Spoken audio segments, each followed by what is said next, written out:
Hi, everyone. Welcome to another conversation for Magic of the Pearl Pentacle, which is being released in March 2025 this year through Llewellyn Worldwide. And I'm here talking to one of my dear friends, Raven Edgewalker, who lives in Somerset in Britain. And they are a fairy and reclaiming initiate and witch. And I think we met originally at Earthsong Witch Camp in Judgewurrung country in so-called Victoria many years ago now. They have run their own pagan crafts business for 27 years. They're also, a teacher, facilitator, photographer, all many things. Scientist. So Raven delightfully, thoroughly, rigorously, I'm sure was haunted by this process too, as all writers are, wrote this essay for this book on the wisdom of land, lineage, and tradition. And so wisdom being one of the 5 points of the Pearl Pentacle, we asked them to write this essay. And how are you today in cold Britain? Cold, I think. No, it's dull and grey outside.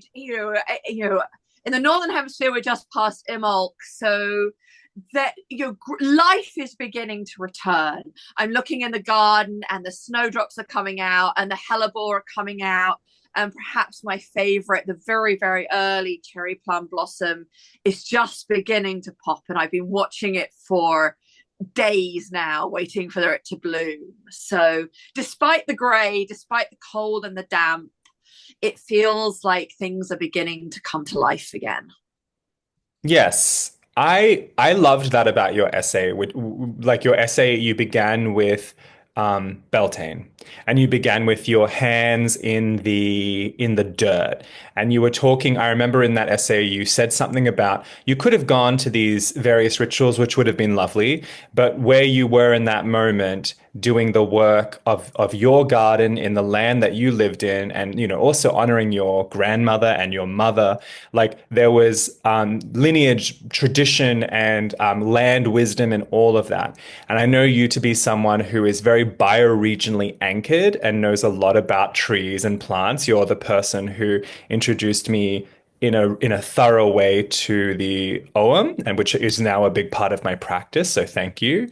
I'm so curious how, I mean, you do discuss it in that essay, but could you tell us a little bit about how and why you kind of, I mean, it is just the way you are, and a lot of witches are like this, but how is it that you continue to observe, practice, and kind of fall back into land and into the legacy of the land you live in? Oh, that's a question that is going could take a whole book probably to discuss. So much of my practice is about relationship. It's about being in relationship with not just humanity and the human people, but it's about being in relationship with the land. And for that, for me, a lot about being in relationship is about observing, about being present, about feeling the ground under my feet as I walk, that, feeling the dirt on my hands and allowing that those relationships to flow through me in a way that's not about sitting and reading a book. It's about using my eyes and my ears, the sense on my skin. Right now I know I know it's early spring. We're still in winter because of how the air feels on my skin, Hmm. and it's not for me. That isn't about something that can be rushed. I am, I joke, I'm kind of a slow processor at times. My relationships are, slow and developed over decades, over my lifetime. And I think, and you mentioned, my grandmother taught me about gardening, my mother taught me about gardening, both of them taught me about, oh, look over there, that's a such and such tree. So that somehow over my lifetime, and a lifetime of observation, of being present, of keeping notes, and scribbled bits of paper, I've begun to learn, oh, right, at this time of year, I should look for the cherry plum blossom coming out. At Beltane, I should look for the return of the swallows and the swifts and the house martins. And so when I look, for example, out of my window, I don't just see a tree, I see a linden tree. Mm-hmm. And it's not, yes, some of that I might have looked up in a book, or in these days looked up on my phone, or online, Yes. but it's about being present and keeping keeping all my senses open. I want to say eyes, but actually, my eyes are not always my dominant sense in this Yeah. work, in my practice. Yeah. And that's a really long question to try and distill down. No, no, no. I mean, we can obviously, like, ideally what this does is that this provokes or catalyze interest in your body of unfolding work, and so people go and hunt you down in a lovely way. Uh, and all your offerings, which you have so many.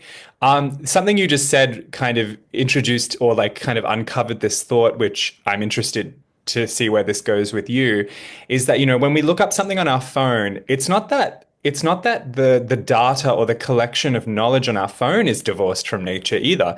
People had to put that in, study it. And of course, we ourselves have to apply our critical thinking skills, what we know about the world, and apply to a book, to an encyclopedia, to a piece of information we find on Facebook or whatever.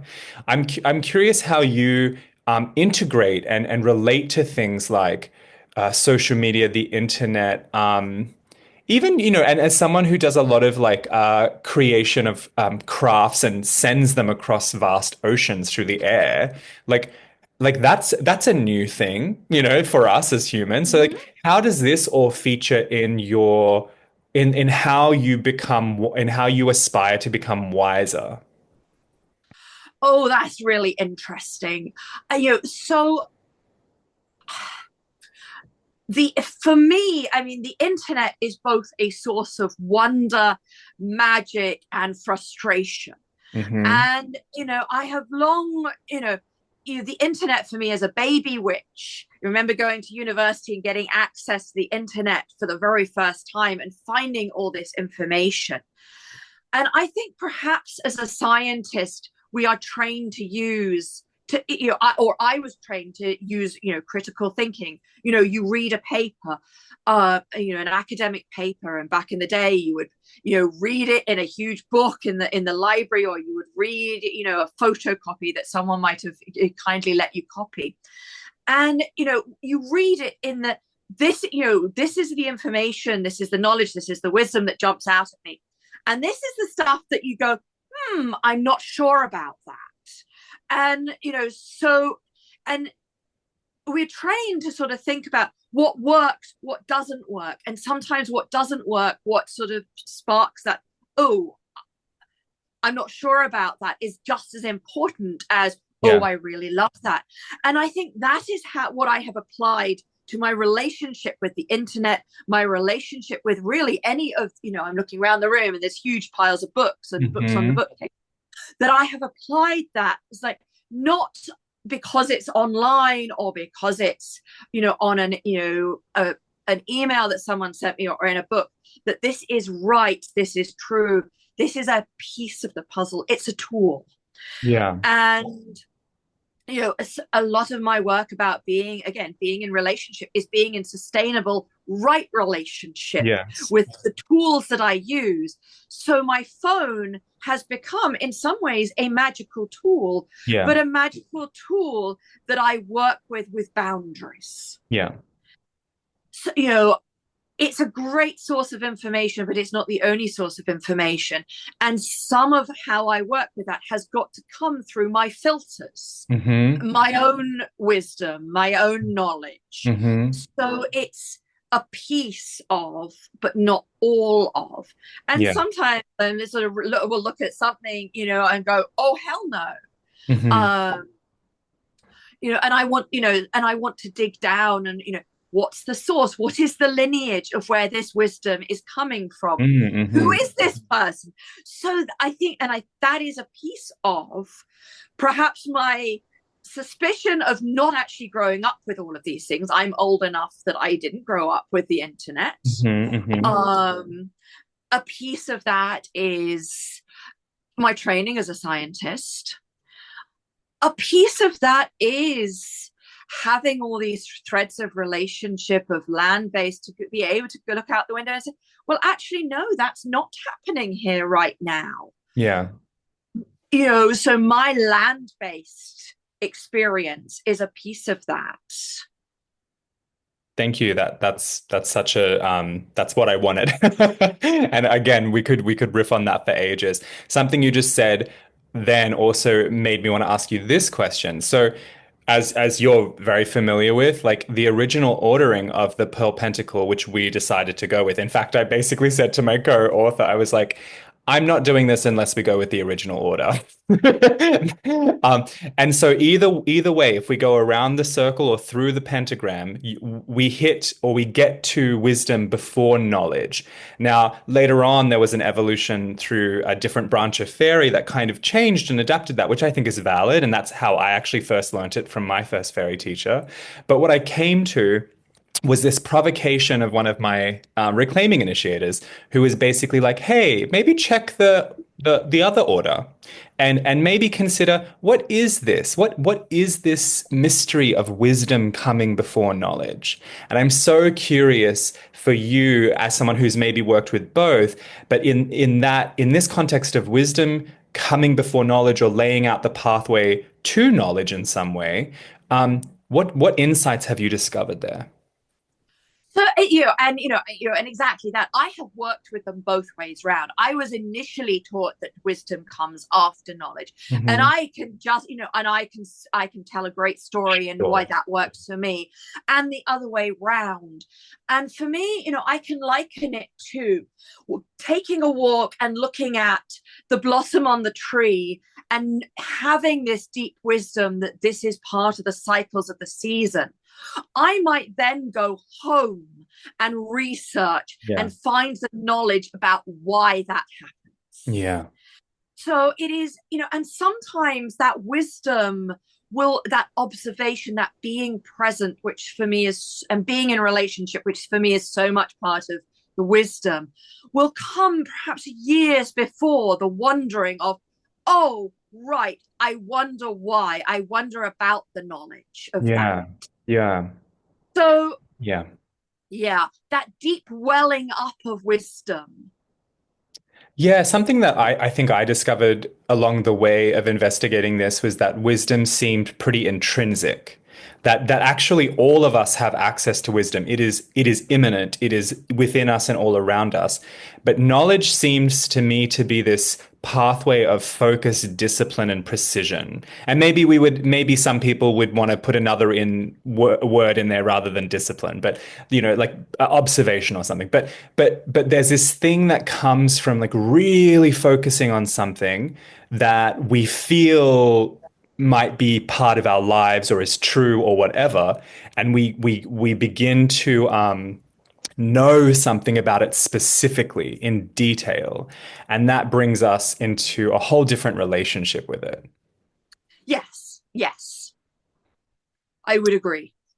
So, I'm curious in closing this current iteration of conversation, what might be some important things that you really, really try to get across around our relationship to wisdom, especially in so-called Western cultures?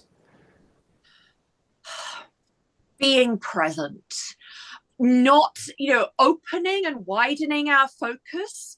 We often in west in western well, in the western world, we tend to put things in boxes. Yeah. I do this in my work life, I do this in my mundane life, I walk down the street, I don't necessarily look to the left or the right. For me, so much of this is really about being present and observing, noticing how the air smells at this time of year, noticing how it feels on my skin, and just being conscious. And I think I said in my essay, sometimes some of this work that I offer, that I engage in so much myself, may not feel particularly witchy. It Hmm. feels sometimes really mundane. Hmm. But even sort of, I ran the tap to fill the kettle, and that the cold ice of the water on my skin, Hmm. which is so very different at this time of year than it will feel in the summer. That's the kind of thing I want to encourage people to notice, to deepen into. And yes, I am very blessed living in the country, but some of this work I developed when I was living in the middle of London. Yes. You don't, some of this work, I have a dear friend who spends most of her time bedbound, but Yeah. she notices the air temperature, she notices the quality of life. She is present with those things in your environment. And that for me is the key to starting this practice. And then building the layers, noticing how the wheel of the year shifts and turns, really local in your bioregion. I Mm. mean, within a few miles, even within a room. Yeah. So I think that for me, perhaps more than anything, is the core to what I would love to encourage people. And if it's something like, well, I walk to work and I notice five things. What five things do you notice as a daily practice? Yeah. Thank you so much. I think for me, wisdom is the point of the Pearl Pentacle that I relate to most easily, not because I'm thinking consciously, oh, I'm so wise, but because it's so available to us all. And Yes. really the Pearl Pentacle allows us to, well, almost invites and challenges us to go, hey, pay attention, look around you. Like, I'm so happy that you did the shadow stalking work and the self-inquiry of iron and I'm so happy. But please, like, radiate and emanate that out and connect and engage. And through that, Mhm. discover the wisdom that's there. Yes, absolutely. And it doesn't need any particular tools, any particular knowledge. It's there.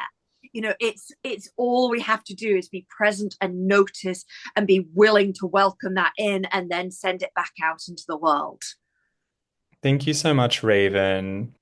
I just want to say briefly that Raven Edgewalker has Green Woman crafts that you can find. We'll put it below in the notes. And also, they are one of the main teachers and founders of World Tree Lyceum that facilitates asynchronous online classes. Some of them are the core classes of the Reclaiming tradition, others are not, just unique and original material coming from Raven and other teachers connected to World Tree Lyceum. So please look that up. And, I hope and think and believe also that perhaps there may be books and other things forthcoming in the future from Raven.